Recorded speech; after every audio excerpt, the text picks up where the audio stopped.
영국을 방문한 베냐민 네타냐후 이스라엘 총리가 테레사 메이 영국 총리를 만나 서방 국가들이 도널드 트럼프 미국 대통령처럼 이란에 새로운 제재를 부과하는 데 동참해 줄 것을 촉구했습니다.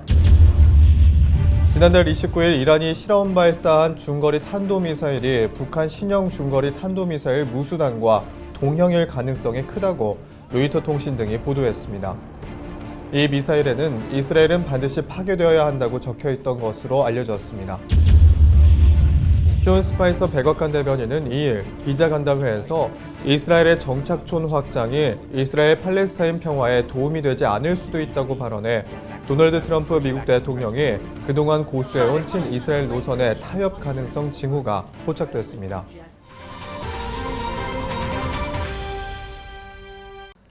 첫 소식입니다. 영국을 방문한 베냐민 네타냐후 이스라엘 총리가 테레사 메이 영국 총리를 만나 서방 국가들이 도널드 트럼프 미국 대통령처럼 이란에 새로운 제재를 부과하는 데 동참해 줄 것을 촉구했습니다.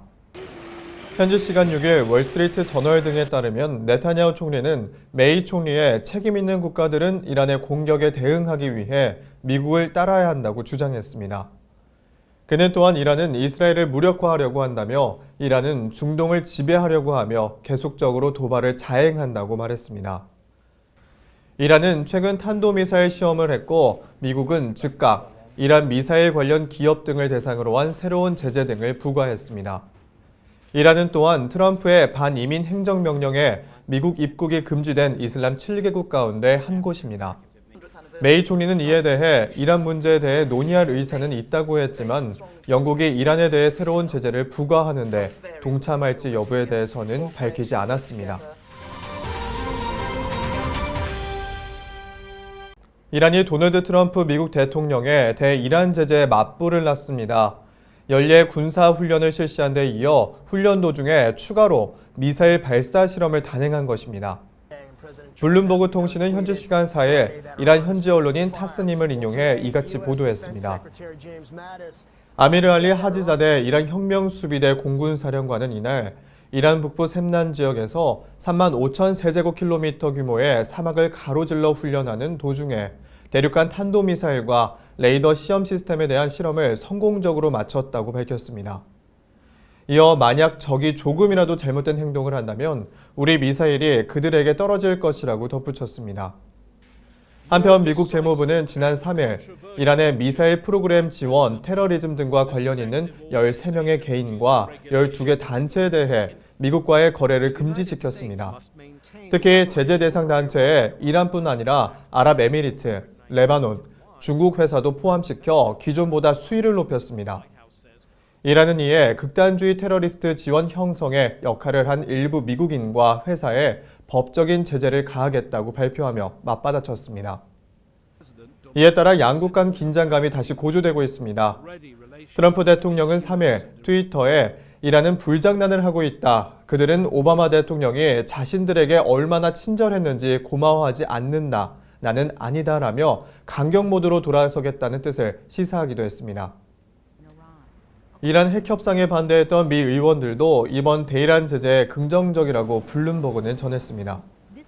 이번 제재 조치로 이란 내 정치가 불안해지면 오는 5월 하산 로하니 이란 대통령의 재선에 영향을 끼칠 수 있기 때문입니다. 반면 이란 국민들은 높아지는 정부와 언론의 대미 비난 수위 속에서 전쟁 반발에 대한 우려가 커지고 있다고 현지 언론들은 보도했습니다. 이런 가운데 이란을 두고 도널드 트럼프 미국 대통령과 블라디미르 푸틴 러시아 대통령의 밀월 관계에 균열이 발생했습니다. 미국이 이란을 두고 전 세계 1위 테러리스트 국가라고 지칭한 데 대해 러시아 측이 반대 목소리를 낸 것입니다. 현지 시간 6일 주요 외신 등에 따르면 러시아 측은 이란을 핵심 테러국으로 분류한 트럼프 행정부의 결정에 대해 거부 의사를 밝혔습니다. 이란 역시 극단주의 이슬람 국가들과 대항하는 데 동맹국으로 간주해야 한다는 입장입니다. 러시아의 세르게이 라브로프 외교부 장관은 이날 기자들과 만난 자리에서 이슬람 국가를 현존하는 위협으로 간주하는 모든 이들이 공조하는 자세를 취해야 한다며 잠재적인 동맹국을 객관적으로 가려낼 때 이란 역시 여기에 해당한다고 주장했습니다. 이는 미국의 입장과 정면으로 대조되는 발언입니다. 지난 주말 트럼프 대통령은 미국 폭스뉴스와의 인터뷰에서 이란을 테러리즘의 핵심 지원국으로 지칭했습니다. 한편 트럼프 대통령은 대통령 선거 전후로 러시아와 미국의 관계 개선에 부정적인 이들은 바보들이라며 찔러 관계 구축에 강한 의지를 내비친 바 있습니다. 또 마이크 펜스 미 부통령은 이슬람 국가에 대항해 푸틴 대통령의 협조 여부가 우크라이나 사태와 관련한 러시아 제재 완화에 영향을 미칠 것이라고 밝혀 양국의 움직임에 관심이 모아지고 있습니다.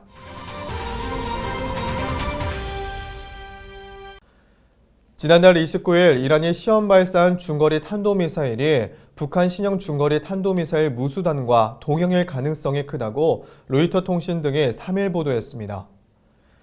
이들 매체는 미국 전문가들을 인용해 이란이 쏘아올린 미사일이 사정거리 2,500km에서 4,000km에 달하는 무수단일 가능성이 농후하다고 전했습니다. 이것이 사실이라면 북한과 이란 탄도미사일 개발에서 긴밀한 협력 관계를 유지하는 방증인 점에서 도널드 트럼프 미국 대통령의 압박이 더욱 거세질 전망입니다.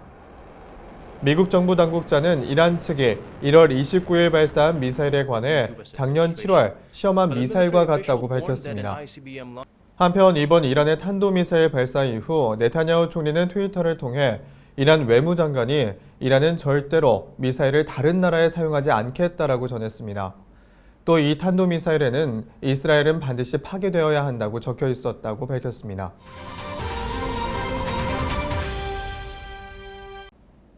도널드 트럼프 미국 대통령이 그동안 고수해온 친이스라엘 노선의 타협 가능성 징후가 포착됐습니다.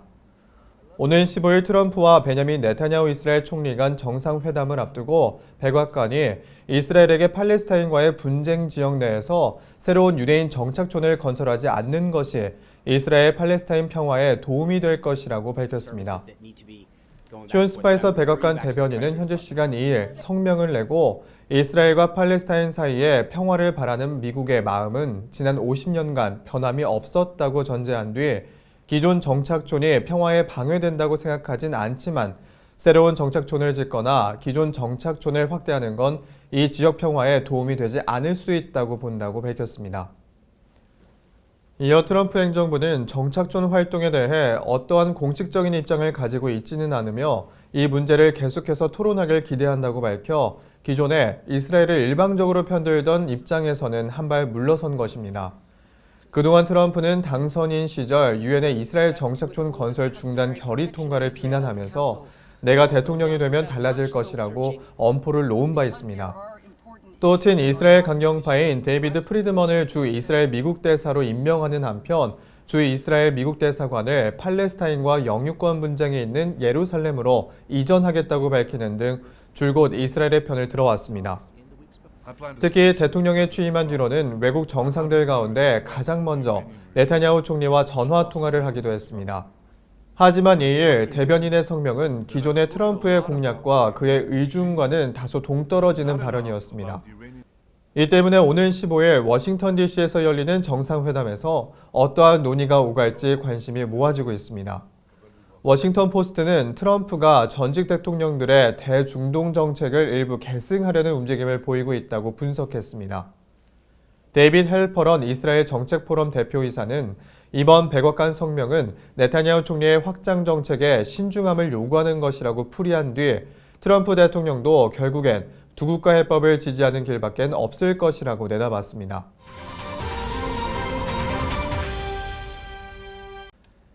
이스라엘 의회에서 서한지구 불법 정착촌 합법화 법안이 찬성 60표, 반대 52표로 현지 시간 6일 통과되었습니다. 이 법안은 팔레스타인 사유지에 불법으로 지어진 수천 채 규모의 정착촌을 합법화하는 내용을 골자로 합니다. 법안이 통과되면 정부는 금전이나 타 지역의 땅 등의 보상에 동의하지 않는 팔레스타인 토지 소유자에게서도 일방적으로 토지를 몰수할 수 있게 됐습니다. 베냐민 네타냐후 이스라엘 총리의 연립정당 내 시오니즘 정당인 유대인의 집 당이 적극적으로 추진하는 법안입니다. 정당 유대인의 집은 친이스라엘 정책을 공략한 도널드 트럼프 미국 대통령의 취임을 기회로 네타냐후 정부가 서한지구의 주요 정착촌인 말레 아두밈 정착촌의 합병 법안을 비롯해 서한지구 정착촌 건설 정책을 확실하게 추진해야 한다는 입장입니다. 한편 이번 법안이 의회에서는 통과되었지만 이스라엘 대법원을 거치며 법적 장애물을 만날 것으로 예측됩니다. 정착촌을 평화의 장애물로 간주하고 있는 국제사회의 압박 역시 무시할 수 없는 부분입니다. 네, 끝으로 이번 주의 기도 제목 함께 나누겠습니다. 북한과 이란이 계속해서 이스라엘과 남한을 위협하고 있는 핵탄도미사일 관련 기술을 공유하고 있습니다. 이 관계가 끊어지고 무력화될 수 있게 기도해 주시기 바랍니다. 국제사회와 국내의 반대에도 불구하고 트럼프 행정부의 친이스라엘 정책을 실행하고 이스라엘과 예루살렘의 평안을 위한 정책들을 지혜롭게 실행할 수 있도록 미 정부와 이스라엘 정부 위정자들을 위해 기도해 주시기 바랍니다. 네, 끝으로 이스라엘 정착촌 문제를 비롯해 미 대사관 예루살렘 이전 문제들로 인해 아랍 국가 및 팔레스타인 하마스의 테러와 반발이 예상됩니다. 이스라엘과 예루살렘의 평안을 위해 계속해서 기도해 주시기 바랍니다. 이스라엘 중동 리포트 오늘 준비한 소식은 여기까지입니다. 시청해 주신 여러분 고맙습니다.